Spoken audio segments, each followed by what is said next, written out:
وعن عمرو زكي وعن بركات وعن حازم إمام وعن وائل جمعة وغيرهم.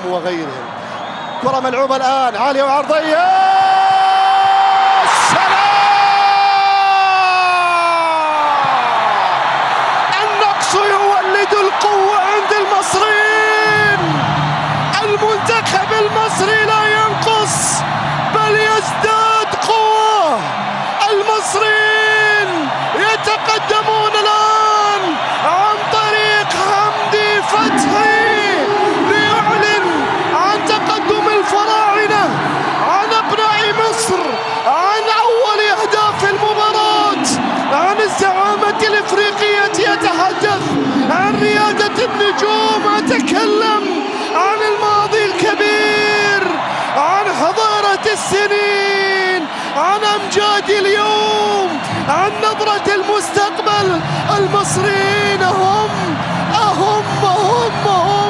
يتقدمون ب10 لاعبين وكأنهم ب11 و12 و13. إنها روح الفانيلا المصرية، روح المنتخب